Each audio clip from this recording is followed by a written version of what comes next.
नमस्कार, यह किसान रेडियो है और मैं हूं आपके साथ विष्णु शर्मा। श्रोताओं, आप सभी को बता दें कि आज किसान रेडियो की टीम पहुंची हुई है आरटीओ ऑफिस में और ऐसे में आज हमारे साथ बातचीत के लिए संभागीय परिवहन अधिकारी रविकांत शुक्ला सर हैं और इनसे बातचीत होगी परिवहन को लेकर। साथ ही आपको बता दें कि आजकल यातायात को लेकर भी बहुत सारी नई चीज़ें आई हैं, उस पर बातचीत होगी हमारी। सबसे पहले तो सर आपका बहुत बहुत स्वागत है किसान रेडियो पर। धन्यवाद सर, सबसे पहले आपसे जानना चाहेंगे कि वर्तमान में आपके संभाग में यातायात की स्थिति कैसी है और यातायात सुरक्षा को लेकर अभी कौन से नए कदम उठाए जा रहे हैं। देखिए, आपको अवगत कराना है कि अभी हमने 26 तारीख को आयुक्त महोदय बस्ती मंडल की अध्यक्षता में मंडलीय सड़क सुरक्षा समिति की बैठक कराई है। जैसा कि आप अवगत ही हैं, प्रत्येक ज़िले में हर माह जिला सड़क सुरक्षा समिति की बैठक कराई जाती है, जिसमें सड़क सुरक्षा से जुड़े विभाग उनको बुलाया जाता है। जैसे जिन विभाग के, जैसे NHAI की सड़क, हाईवे जो है NHAI का है, PWD की सड़कें हैं, तो इनमें ऐसे स्थान चिन्हित यातायात विभाग के द्वारा किया जाता है जहां लगातार दुर्घटनाएं हो रही हैं और कैजुअल्टी हो रही हैं। तो ऐसी जगह को चिन्हित कर वहां सुरक्षात्मक उपाय हम लोग संबंधित संस्था से ही कराते हैं कि दुर्घटनाएं भविष्य में न हो। मान लीजिए कोई संकेतक चिन्ह लगना है, स्पीड ब्रेकर, रंबलिंग स्ट्रिप लगनी है, या सड़क की डिज़ाइन में कोई खामी है, तो उस खामी को हम दूर कराते हैं। इसके साथ ही जैसे बच्चों को अवेयर, चूँकि बच्चे हमारे भावी नागरिक हैं, तो शिक्षा विभाग के अधिकारी आते हैं, तो उनके द्वारा हम इस विद्यालयों में, स्कूलों में सड़क सुरक्षा यातायात नियमों से बच्चों को अवगत कराते हैं, कार्यक्रम करते हैं। और इसके साथ साथ जो स्कूल वाहन हैं उनकी फिटनेस अनिवार्य रूप से हो, उन्होंने स्कूल परमिट प्राप्त किया कि नहीं किया, ये सब जांच हम लोग इस उसके तहत करते हैं शिक्षा विभाग के अधिकारियों के सहयोग से।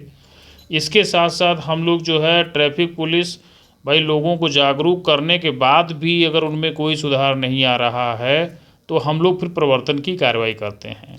सर, ई वाहनों को बढ़ावा देने के लिए आपके विभाग के द्वारा किस तरह के कदम उठाए जा रहे हैं। देखिए, ई वाहनों को बढ़ावा देने के लिए जैसे आप ई रिक्शा पे पंजीयन शुल्क में पूर्ण रूप से छूट दी गई है।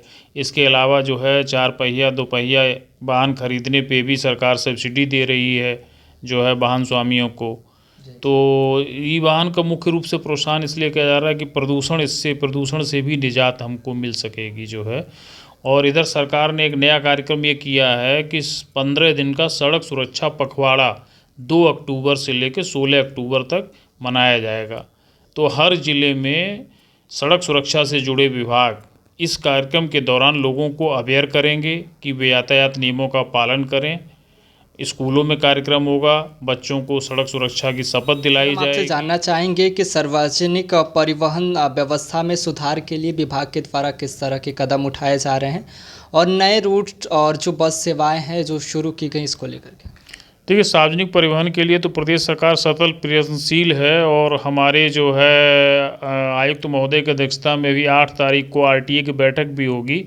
तो हम लोग संभाग के जनपदों में सुगम यातायात मुहैया कराने के लिए कटिबद्ध हैं और जो भी जनता से सुझाव आते हैं उसके अनुरूप हम लोग कार्रवाई करते हैं। बस स्टेशन पर साफ़ सफाई, रोडवेज डिपो पर जैसे जाम न लगना, यात्रियों को असुविधा न हो, तो लगातार हम इसके लिए प्रयास कर रहे हैं। और अभी बैठक जो होगी तो उसमें भी अगर कोई सुझाव आएगा तो उसके अनुरूप हम लोग कार्रवाई कराएंगे। सर, हम आपसे जानना चाहेंगे कि ग्रामीण क्षेत्रों में सार्वजनिक परिवहन की सुविधा बढ़ाने के लिए किस तरह की योजनाएं लागू की जा रही हैं। शासन के द्वारा सार्वजनिक ग्रामीण क्षेत्रों में भी परिवहन रोडवेज मुहैया कराया गया है, जहां पे प्राइवेट ऑपरेटर अपनी बसें नहीं चला रहे हैं चूँकि उनको प्रॉफिटेबल नहीं लगता है, तो वहाँ पे हमारी रोडवेज की बसें संचालित हो रही हैं। और अगर जनता का कोई सुझाव आता है कि नहीं कहीं पे आवश्यकता है, हम लोग सर्वे भी कराए हैं, तो उसके अनुरूप हम लोग कार्रवाई कर रहे हैं। सर, अगर विभाग या यातायात से जुड़ी कोई भी समस्या आती है तो उसका निस्तारण कैसे किया जाता है। देखिए, हम लोगों के मोबाइल नंबर सार्वजनिक रूप से कार्यालय के पटल पे भी लगे हुए हैं। कोई भी व्यक्ति कभी भी दूरभाष के मोबाइल के माध्यम से जो है अपनी समस्या प्रस्तुत कर सकता है और हम लोग उसका तुरंत निवारण करते हैं। सर, हम आपसे जानना चाहेंगे कि यातायात और परिवहन क्षेत्र में जो तकनीकी नवाचार जैसे smart city, digital traffic management ये सब लागू किया गया, तो इसका क्या प्रभाव पड़ रहा है? देखिए, बड़े शहरों में तो ITMS integrated traffic management system लागू हो गया, लेकिन बस्ती मंडल अभी उतना मतलब अभी यहाँ पे तकनीक का उपयोग नहीं किया जा रहा है। बड़े शहरों में तो ऑनलाइन चालान हो रहे हैं, ट्रैफिक नियंत्रण भी हो रहा है, लेकिन बस्ती में भी मैन्युअली ये काम जो है चल रहा है। आशा है कि जल्दी बस्ती में भी हम लोग ITMS व्यवस्था लागू कर सकेंगे। सर, आपसे मेरा अंतिम सवाल ये है कि आने वाले समय में परिवहन क्षेत्र में कौन कौन से बड़े बदलाव और परियोजनाएं लागू हो सकती हैं?